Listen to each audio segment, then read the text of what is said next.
last probably 10 plus years, and Steve knows that I've been real happy you guys joined me in kind of the cause of doing the showers and all that. The reason I wanted to say something to all of you today was because I know there's a lot, kind of a growing concern around the COVID-19, the coronavirus, and what that means, and I'm getting kind of an inundation of phone calls. Had a couple that I had to handle before I left.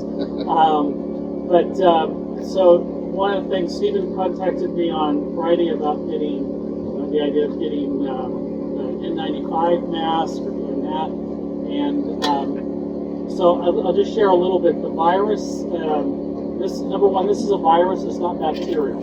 Okay? So most infections that we see and treat with medicine are bacterial infections. And if you have a microscope, you can look at bacteria under a microscope. Viruses are thousands of times smaller than bacteria.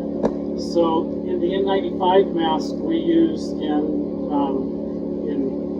protecting our employees from things like tuberculosis, which is a bacteria, because the mask is small, has the openings or the filtration part of it will protect against the tuberculosis bacteria. Unfortunately, this is a virus, so it's 1,000 times smaller, and putting a mask on really isn't offering you any extra protection. Our policy and our practice is when we have somebody with a cough, we put a mask on them. And the reason is because when somebody coughs, they're spewing a lot of droplets. It's those droplets that have the bacteria, or in this case, will have the virus. And so really the best precaution for all of you in working with the homeless, working in the community, is guess what? Washing our hands. Yeah. And that's the thing that we, being out like this, don't always have running water. You guys are fortunate. We carry gel or liquid hand sanitizer. You're going to hear a lot of things about, not touching your face, not touching your mouth, nose, eyes, and that's most of our problem. That's why we see so many kids sick. Is everything they touch, they put it in their mouth, and so as we get older, we get a little better about that. But to be honest, we're not good. And I don't know, did anybody see our public health director Friday? Turning a page after she licked her finger. Yeah. That's what we don't want to do. So the real thing is being cautious. If you're wearing gloves, that affords a little protection, but whatever those gloves have touched, and then they're touching it really, change your gloves. Yeah. So you guys kind of have your practice as far as disinfecting, cleaning. The only thing I'd be cautious with is people around that have a cough. And if you guys have access or have some masks, I would be masking those people with a cough to protect all of you. Anybody with diabetes, heart conditions, congestive heart failures, any respiratory conditions, people that have been smokers for years, those are all the people that are going to be at the greatest risk from this virus. Same thing we see with the flu. So what's the real difference with this virus and the flu that we're seeing every year? Number one, the majority of us get, or a good portion of us get immunized against the flu every year. So that offers a good group of people protection. The other thing is, we know this virus is much more transmittable, so it's much easier to transmit, and it's more virulent. So meaning that what we're seeing is more people getting sick, more people dying from it. But if you notice the news, we're not seeing the kids dying from this. We're not seeing kids hospitalized. We're seeing people that are older and have more health conditions and stuff. So, I expect that even some of my staff, as this moves into our area, I figure I'm about 50% chance of getting something. My best protection is washing my hands. Again, younger, healthier people, this will be kind of like the flu for most of us. But those that have health conditions or underlying problems, it will be serious. So my best suggestion is people with those underlying conditions, you may want to pull back and not have direct contact. And that's a hard thing for some of you that are really dedicated and wanting to do this, but you can't help anybody else unless you help yourself. So one of the things I brought today was a little reminder, okay, about washing our hands and for patients about covering their cough. I had Kelly laminate these just to put around. We're trying to put those on our computers when we're registering patients and all that to kind of remind them. This is just kind of the start of this. Good preparation. It's for us a good reminder of, we disinfect everything before we start. We also disinfect after, just to lessen the chance of spreading anything. And like I said, you guys, what I've seen, have a really good practice about, how you disinfect and clean and all that. Anything with bleach in it, so like most of the Clorox products and Lysol are the two right now listed as covering this, so it's readily available. It doesn't take some special disinfectant or whatever. But the main thing to be concerned about, like I said, is what are we doing with hands and where are they? So if you wear gloves, great, but even when you strip them off, you probably want to disinfect your hand, wash your hands. So, other questions? Yeah, I have a question. So we do the feeding, and I do it over one of the churches. We bring everybody in, and they come buy the food, and we serve them. And there's certainly people coughing and a variety of things. Is there something we should be changing? Offering a mask to those people that have a cough. This is the best environment to provide this kind of service in, because people that are coughing out in this environment, it's much less transmittable. Get into one of the classrooms or small rooms, or a small area where food's being served. That's where there's a much more chance of it getting people contracting it. So even doing street outreach out in the encampments, much less likely. Again, if you get into a tent with somebody that's been sick and coughing, I'd be putting a mask on yourself, and it's still not probably going to protect. Just those, you're talking about just this basic. The basic masks don't provide really any protection to you. I mean, like, but to offer to people, is that what you're Yeah, that's what we offer them. And again, the whole idea is if you see any, I have in my car a picture, I should have brought it, but of somebody coughing and just the large amount of droplets coming out of their mouth, okay? And putting a mask on just knocks all that down. And the other thing with the N95 mask, because people are talking about, well, maybe we should get those masks. You should be trained on putting those on properly. They need to be fitted, because if there's any leaks around, you're gonna get, the virus in that way. And then taking it off, you have to be careful, because if you're touching the outside of the mask, guess what? You're contaminating yourself. And that's why I don't want people to have a false sense of security that, I'm wearing a mask and I'm protected.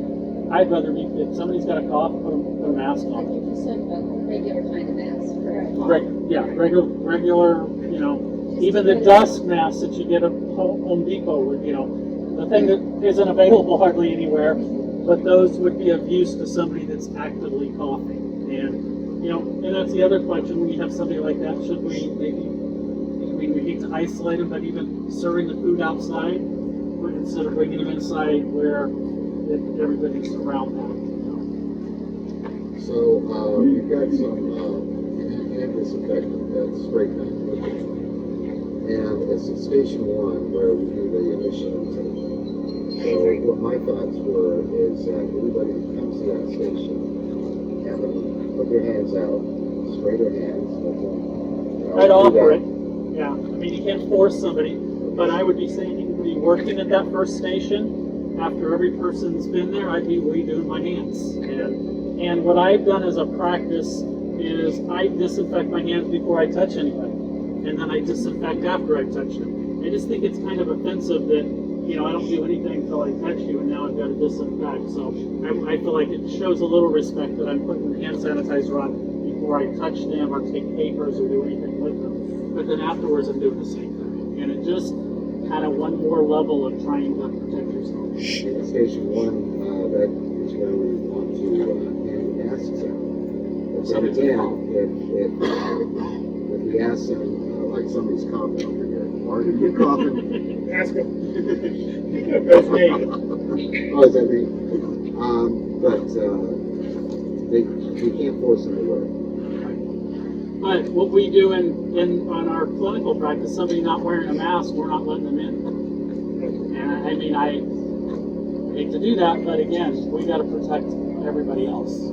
I heard on the news they said bleach-based cleaners are not effective against the virus, but alcohol-based ones are the most effective. Well, There's so much news flying around. And all I say is, all we can do is the best we can. Yeah. My understanding is, in bleach, a 10% bleach concentration kills most things, Right. but there's still a few things. The real thing with disinfecting is about how much time. So even we have industrial grade disinfectant that we use when we clean counters and all that. It's still supposed to sit in contact with the surface for 5 minutes before we wipe it off. Gotcha. So just wiping it off isn't enough, So it's about how much time it has in contact to help break down. Thank you. I was listening to what you were saying about gloves and masks. I know over a decade ago when Mercer got real bad, the percentages of infection went up in the hospital. They just changed the practice. When they took them off, they turned them in on each other rather than. Yeah, and that's one thing. When if you can imagine me wearing gloves, I try to peel it off this way and then use this one to peel the other one off, so that I'm not touching anything on the outside. And it's same thing with taking the mask off, trying not to touch the outside of the mask, because anything that gets on your hands need to be sanitized. And that's why I say taking your gloves off and then re-sanitizing your hands improves your chance of not getting this. With respect to the feeding, we have how many different groups feeding? On Tuesdays, I would say at least. Yeah, there's 4 on Tuesdays. There's quite a few on Fridays. We have lots of different Groups. Lots of different groups coming in. Are we going to give them some guidance? Are we going to let everybody kind of just hear what we're doing and do your best? Well, that's what I keep saying is I feel like all of you, I'm imparting what I can. You're going to be the best, and I'm happy to come speak to any groups I can. But you guys, the more you know, and the more we can kind of. I don't want people just, being cavalier about it. We want them to do the right things. But I mean, when you see, people buying loads of toilet paper right now, it's kind of like crazy. Well, it's like one of the things that can be done is instead of doing a buffet line, they ask you to serve. In other words, have them sit at the table and take food for them. That kind of minimizes some of the contact. We could also give Something in writing would be good that we can hand to different groups. I don't know if you can provide that, Andy, or because we have groups Monday through Friday. different people working with different groups. Yeah, Members show up. there's usually a couple of people that are in charge of the different groups. So if we have something that we can dictate, say, okay, we need to start following these procedures. I can do a little bit easier than come up with it for you. Well, we just basically get more copies of what he has in his hand. We can hand those out and maybe a really brief bullet point, what to do. Yeah, the main thing for like the people coming is we get them to wash their hands. We're worlds ahead, but I mean, all of you have seen what their hands look like, and so. Well, there's another thing right there. George was saying is, she's a registered nurse. Was saying that doing this, all you're doing is planting whatever it is you've got on your clothing, and it's We're not broadcasting it out to the whole group. And that's the whole thing. So you would recommend it after every day, just go ahead and put it in the wash or get it ready for the wash. But I told my staff this morning, as soon as you get home, you should be washing your hands. You should be taking a shower, because there's a lot of people that say, I shower in the morning. Well, if I've been out and I'm getting exposed and then I'm laying on my pillow all night, and we say that same thing for people as far as allergies. You know, all the stuff our hair collects through the day, and then we lay on a pillow and we wash in the morning. Well, the next night we're just accumulating a lot of particulate matter on our pillows. Ew, now I'm grossed out. Yeah. Now you're grossed out. Now I'm gonna wash my pillowcase when I get home. I have a question. You already kind of somewhat addressed it, but I'm in high risk because of my age, because I have diabetes. You know, the CDC is saying about social distancing, you already mentioned that. But I refuse to live in fear. But what criteria should I look at for before I pull out for my Yeah, safety? and I think number one, you know, if you're, again, this is a great environment. Two, you know, if somebody is sick, then I wouldn't be rushing in to help them. You know, there's others that can help. And when I say sick, isn't just a cough. We're concerned, people, especially people with a cough, and fever, chills, sweats, and most of the time they don't look well. They don't look like they feel good. Those are the ones that should be the biggest concern. I'd be stepping back. You don't have to step up on those. You know, it's kind of like, who here have back problems? And we have some people that come in wheelchairs. Somebody else helps get them up and stuff. You know, it's like we got to protect ourselves. It's No, pretty much what Steve said about, is there something posted or guidelines from the CDC or that we yeah. can There, all in fact, use? the CDC just came out, published last Friday, a list of guidelines for working with homeless people in encampments, working with homeless people in shelters. And it's really a lot of the same stuff. I've got copies of that. I can pass the encampment along and along. Do you think that'd be online somewhere? It is. It's CDC. Okay. And like I said, it's 60 pages long. And what's the main thing for? Wash your hands. Don't be in enclosed spaces. You know. So. I can read it and summarize it and make it smaller. And that's a big Do thing. you recommend we have a hand washing station set up because they have hot water to share? So should we be encouraging hand washing before the showers? As much as possible, because, you know, again, anything we can do to decrease it. If it's, you know, if all you got is sanitize, but you guys have running water, and that's the same for all of you, then, you know, you may not be cleaning and but you're doing other things, but as often as you can, washing your hands again, beyond just a hand sanitizer. And then you may wash your hands before you start cooking themselves. We have food out there. And that's like Steve was saying, even, you know, passing that out with a napkin and passing it so they're not digging in under. It's just changing the way a little bit about how we think about this. This isn't the last one. It's not the first one we've seen. Yeah, of course. The other thing that I was going to mention, the mask may not prevent stuff from coming in, but at the same time, a reminder that we don't do this, okay? Because that's going to be key. Anybody that Keeping away from the face. our company policy has been anybody that hasn't had a flu shot has to wear a mask, and that's just one more layer of trying to. But again, and what I've said is the staff that haven't been immunized, haven't got the flu shot. I want them wearing a mask more for my protection too, because, you know, it's like, and you know, every year it's an educated guess about which flu virus they're treating, and I think it was 3 or 4 years ago it was a complete miss. From what I'm hearing this year, it's pretty good, but you know, I think any of that's better than not having anything. So do you think there's any realistic possibility that sometime in the future we'll have a vaccine for it? Yeah, probably about a year and a half. That's Still talking quite a yeah, ways. we're talking quite a ways out.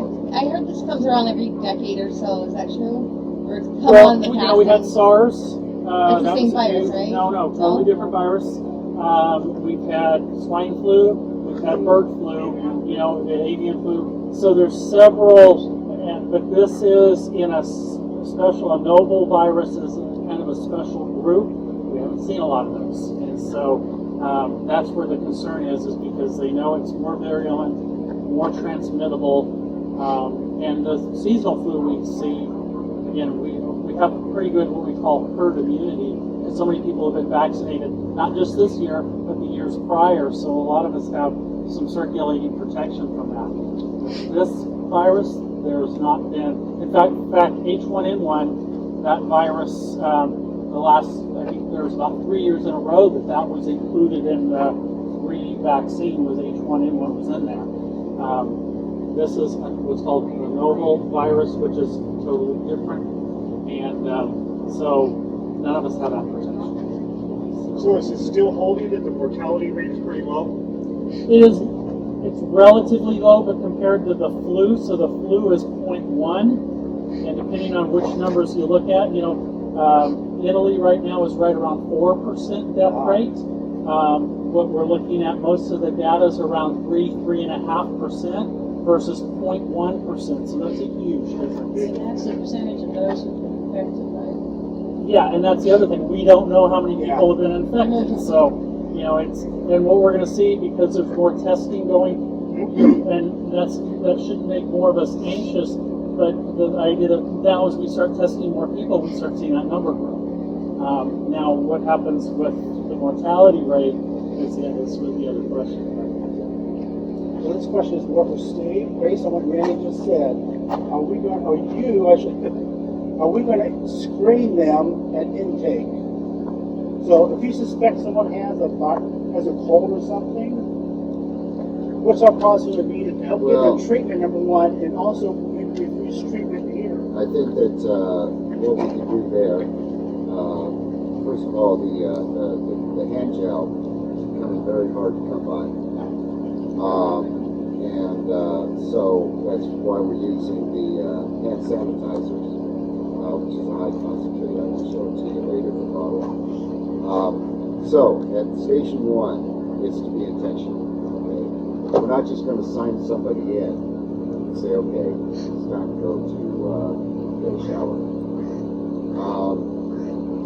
We're going to ask them if they would wear a mask, just for our own peace of mind. If they're coughing, if they're sneezing, Okay, and ask them a little bit about that's that. another thing. I feel like at mine, I'm gonna say everybody who walks in the door needs to wear a mask. Again, if you're not coughing, We have like an elderly group that comes in after, so it's like if there's people coughing all over the place, everywhere's gonna be So I germs. think, to me, my recommendation is you got to decide people that are sick. Are you gonna serve them? And that's a really tough call. We're here every week, so we are the backup that we can see them. And again, what more is not just the cough, but are they infectious? Do they have a fever? Are they looking sick? And we're happy to take a look at them and screen them. So one of the things that confuses me is that with this coronavirus, we can have it for a lengthy period of time, be infectious, but we don't even know it. Well, that's the question. They're not sure about being infectious because we know that a lot of people are picking up on the surfaces. So it's going to probably be another month before we know what's the rate of transmission. Most of the time, people when they're infected, they get exposed and then they become infectious. And once they start running a fever, they're not totally But sure. that could be one of those hands to the surface and to your face kind of exposure. Right. Well, two things I said this morning, I was watching the doctors, and they're saying that this coronavirus, what it is coronavirus has been around. You read a Lysol can, and it says against the coronavirus. The problem with coronavirus is it's mated with another virus, and the offspring was treated this virus, according to the doctor said this morning. So this is what's causing this, according to doctors. The other thing is I was going to ask about, because we're asking people questions, where does HIPAA play into this? We're not be careful with HIPAA and asking too many personal medical questions. And that can turn into some legal. Yeah, my recommendation and encouragement is you guys do what you do. If you, like always, if you have somebody sick, you have somebody limping, you have somebody in pain, we're here. You can't force them to see us. We're happy to see them. And if they're a little reluctant, I'm happy to walk out here and talk to them. And sometimes they're more comfortable us coming out and just engaging with them. But again, it's really looking if there's somebody coming in that's looking sick and that is a priority to getting a shower, or should their priority be getting some medical attention? So in answer to your question, Jim, okay, at station 1, it's communication. Okay, so I'm going to offer to spray their hands. I'm going to offer to give them a mask. I'm going to ask them If they're how coughing you in feel. Yeah, they put it. That's what I said, or just just to do that happen. I don't want to stop you from taking a shower, but I would like you to wear a mask.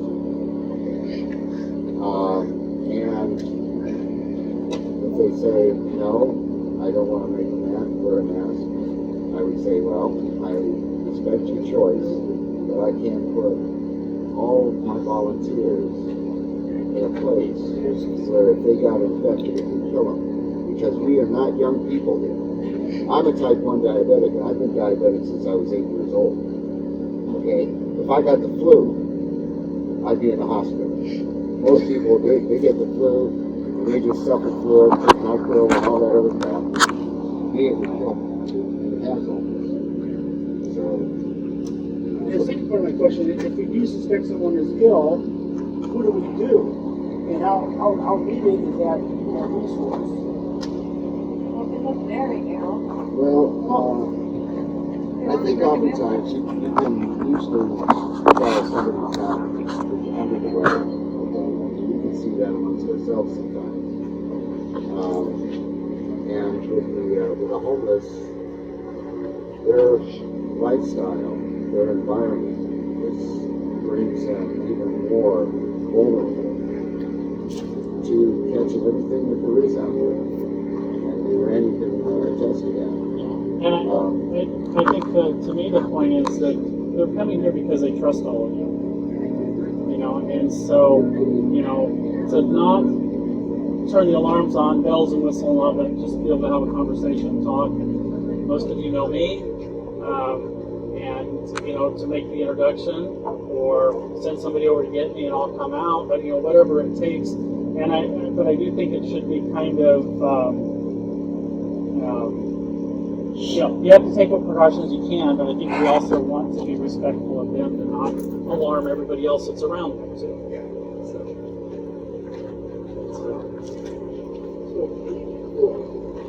Can I ask a little bit about the feeding then?